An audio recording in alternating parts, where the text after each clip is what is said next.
Welcome back everyone to We're Talking Money. I'm Dustin, this is Phil. Today we're doing something a little bit different. We're buying or selling some of the recent TikTok videos we've been seeing online. More and more people I feel like are using social media to get financial advice. So we're gonna be buying, we're gonna be selling some of these. So if we buy it, it's okay for you to take that information and apply it to your plan. Doesn't mean it's gonna work for you, but it's passed our test. If it's a sell, run out of here, get rid of it.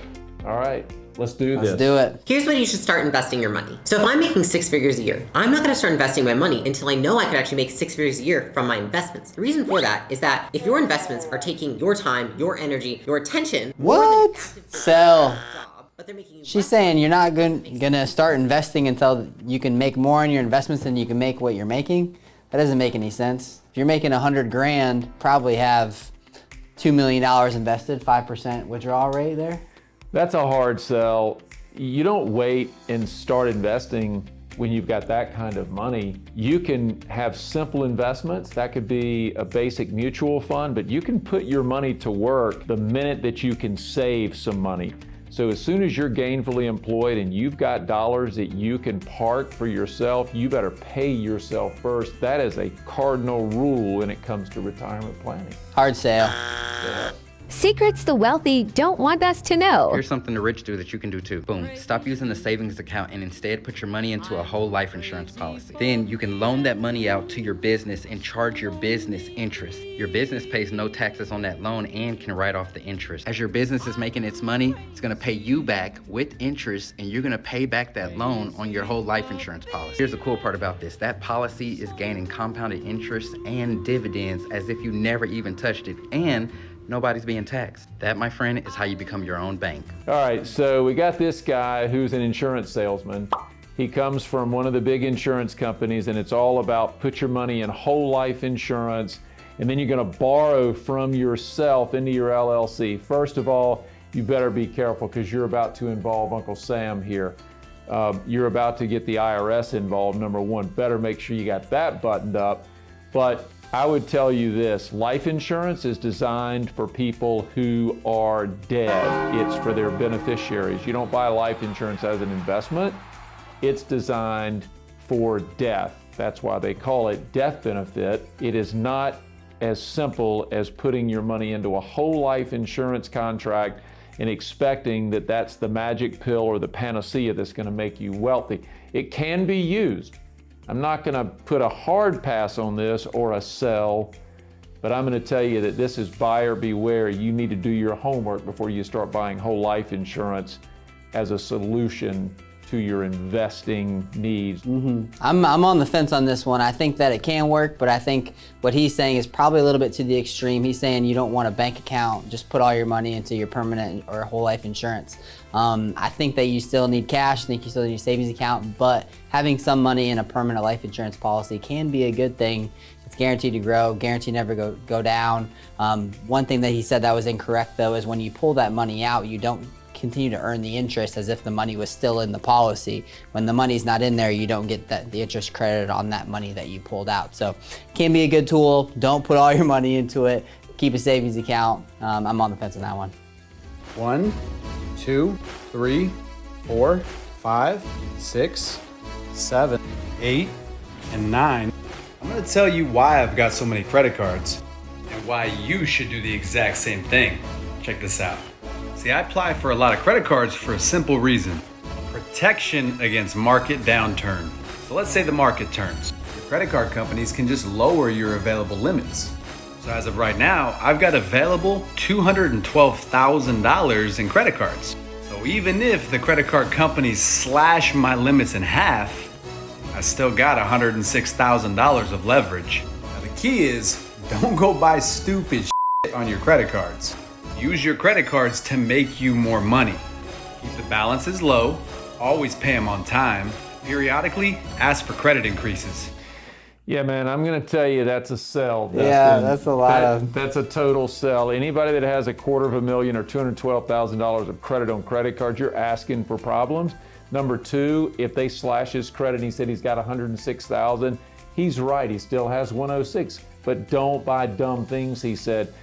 That is like saying don't eat bread when someone puts it in front of you. I mean, come on. Ooh, breadsticks. You're gonna buy some dumb things, but even if you buy the smartest things in the world and all you do is make your payments on time, what are the interest rates? Most revolving credits or credit card interest rates are gonna be double digits.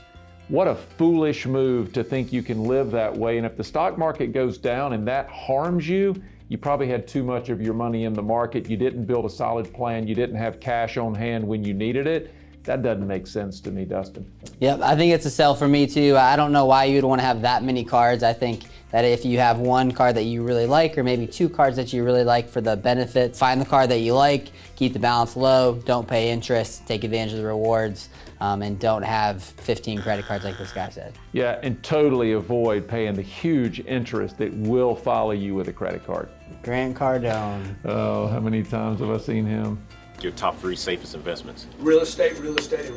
Because when I buy a building with an address, if it's in the right location, it will be here 20 years from now. I'm not buying Bitcoin. I don't know anything about Bitcoin, man. You want to give me some Bitcoin? I'll take it. I'm not buying Twitter stock. Is Twitter going to be here in the future? I don't know. I only invest in things that I know will be there in the future. The Bank of America will lend me money to buy an apartment deal, but they won't lend me money to buy their own stock. Think about that. A bank will lend me money to buy a piece of property, but they will not lend me money to buy Bitcoin. They won't even lend me money to buy a Bank of America stock. So what do they believe in? Cash flow, man. They believe in cash flow. Any asset that generates cash flow into the future is going to be worth more money. What do I invest in? Y'all see where I'm putting all my money. That's all I talk about all the time, because I know it's going to be there. So I'll tell you that I've seen this guy many times, Dustin. He's been on TikTok and YouTube and all these social media channels. Going to get the stacks of money. Racks on racks. I think Grant is, for the most part here, I'd tell you that I agree with him. This is probably a buy for me. He's exactly right. A bank won't loan you money to buy their stock. They will loan you money when they can collateralize the loan with the asset you're purchasing. This is why we tell our clients all the time to diversify. You need to hold real estate. Real estate's a good tool, it's a good asset. Do I necessarily love the style in which he does it and feeling like everything should be in real estate? I disagree with that, but I certainly agree with him that it makes sense to hold real estate. So I'm gonna say that's a buy. I think it's a buy for me too, with one piece that he said, I invest in what I know, and he knows real estate. He doesn't invest in Bitcoin because he doesn't know Bitcoin. He invests in real estate because he knows real estate. So him doing what he's familiar with, I think that's a buy. I think that's good advice. If you are an expertise somewhere, then you should be putting your money there. But I will say one thing about Grant. We're both going to call this a buy, but I am absolutely certain he does not own a piece of real estate that is appreciated quite like Bitcoin.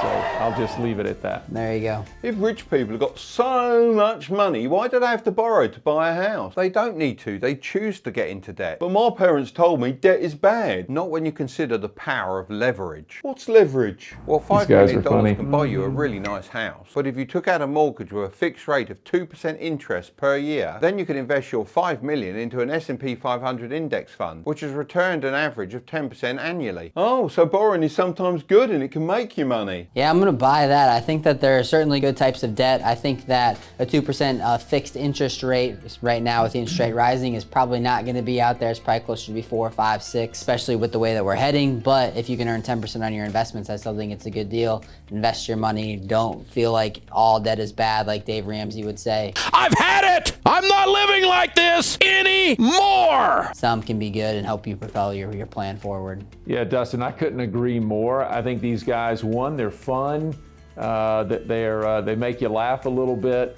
But hey, the bottom line is leverage, when used properly, is a great thing. And any successful business people will tell you without it, you're probably never going to go as far as maybe you wanted to go. But if you use it judiciously, it's a great thing. Leverage should not be something that is just a no-no. That's a bye-bye. That is a buy. All right, that wraps up our first TikTok buy or sell video. This was a lot of fun, Dustin. No, it was a ton of fun just watching all the different videos. I haven't seen a lot of these. And so some of them are pretty solid. Some of them are blanket advice and probably should be taken with a grain of salt. But we'll continue to do these in the buy or sell, something to switch it up a little bit. And we'll talk to you soon.